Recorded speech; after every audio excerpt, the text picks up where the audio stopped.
Hey there, everybody. We're here at Otter Europe, and we've got the new here. This is the G-Line Brompton, and in this video, we're going to do a quick first impressions. First one is that it's clearly bigger. Some different things about this is that the regular Brompton comes in like a one-size-fits-all. This now has specific sizes, so a little bit more complicated. This one is the medium.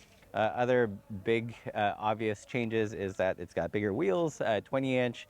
It's got disc brakes. The handlebars are noticeably wider than the P-Line Brompton that I got. Let's pick it up and see what it weighs. Definitely a little bit heavier than the P-Line I have. Also, a lot of that weight's biased in the back. I think on the stat sheet, this is about 30, maybe 30 pounds. This is a model without the fenders and the racks, a little bit lighter than the one that's fully kitted out in the rear. The pedals are also different. It still has a quick release mechanism here on the left, but they're a nice big wider, more supportive pedal. It still has a front carrier block, so good for carrying things. One thing I've noticed visually is that the front looks a lot slacker. If you guys know, the traditional Brompton has a little bit, let's say, over-responsive feeling. I think that's a function of the small wheels and the low trail. This bike definitely goes in the opposite direction with a slacker front end, bigger wheel, wider tires, so all of that adding to more stability. So that's kind of a brief overview. Let's see if it still folds the same. Okay, rear still tucks under. I've heard reports that it's a little bit heavier or more difficult to do, but that's not an issue. I did find that the handlebar here was catching on my shirt. Undoing this latch here, unlike the P-Line and the C-Line that we have, you could completely undo these twiddly winks, but here there seems to be a hard stop. Bring it around. Pedal keeps rotating, that's what's happening. And let's see what goes on over here. The catch is closer to the base of the head tube rather than down here. And that goes down as normal. So pretty standard Brompton fold. I'd say a little bit, definitely a little bit heavier in the hand, but pretty interesting. I think while I have it, I'm gonna hop on and do a quick loop, unofficial loop here in the unofficial demo area just to see how it feels. Let's unfold it first. Goes back up, seat goes up. Okay, it's interesting. The mass is just kind of distributed a little bit differently than the regular one. So if you're old-time Brompton user, then it's going to feel slightly odd. I think if this is a bike that's completely new to you, then you won't have those same kind of preconceived notions of how it should fold or unfold. Okay, so I'm going to hop on it. Let's see how it rides.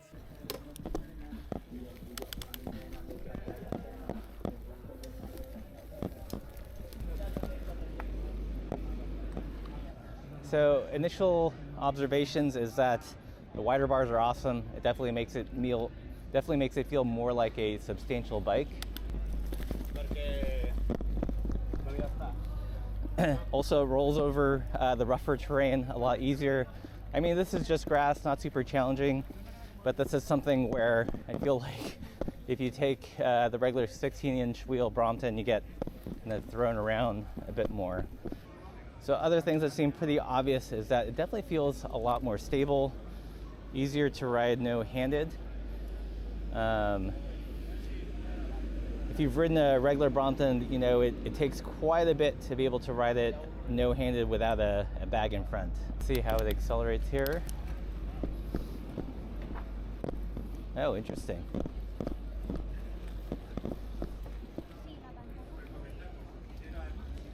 Definitely feels like way more stable.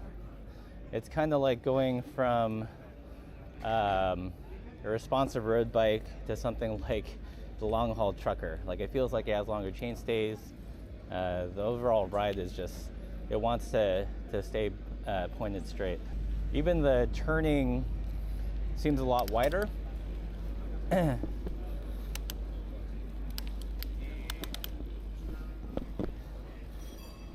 And standing feels like really natural and comfortable. Unlike a regular Brompton, the front end tends to wiggle around quite a bit.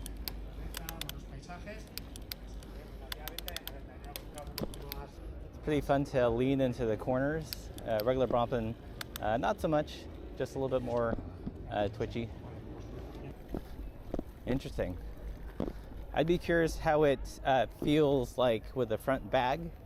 Regular Brompton, you know, twitchy in the beginning, but when you put the bag on, it stabilizes it. Since this is starting out so stable already, if you put a front bag on it, does it feel floppy?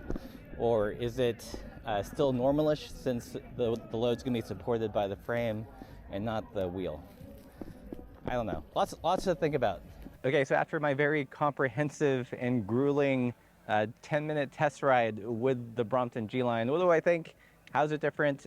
Who do I think it's for? Sorry, there's all these flies here. Folds like a Brompton, if you're familiar with how it folds.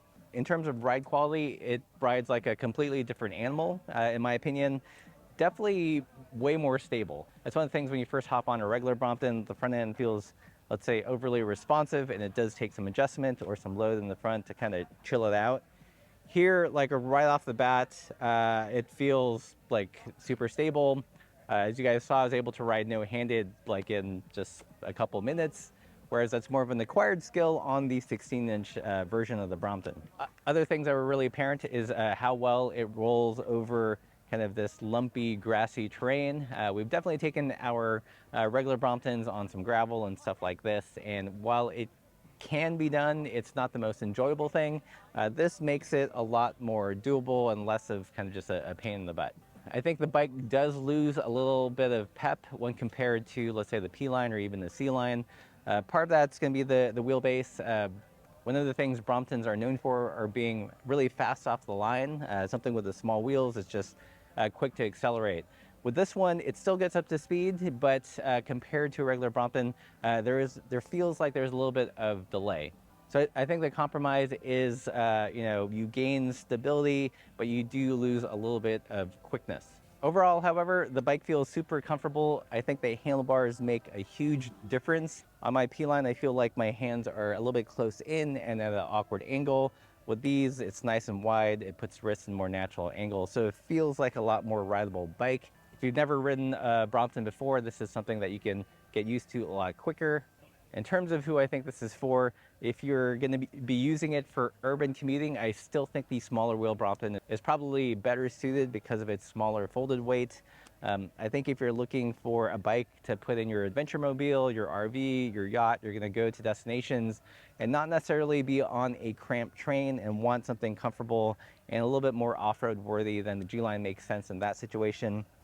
Looking at its folded size, I think this would be trickier to put in a overhead in a plane or a train for sure. A little bit more challenging to put in those luggage compartments. So in a lot of ways, a lot less kind of transit friendly, if you know what I mean, but still more packable than, say, a full-size bike. So I guess if you're gonna do the van life, this would be the perfect folding bike accessory.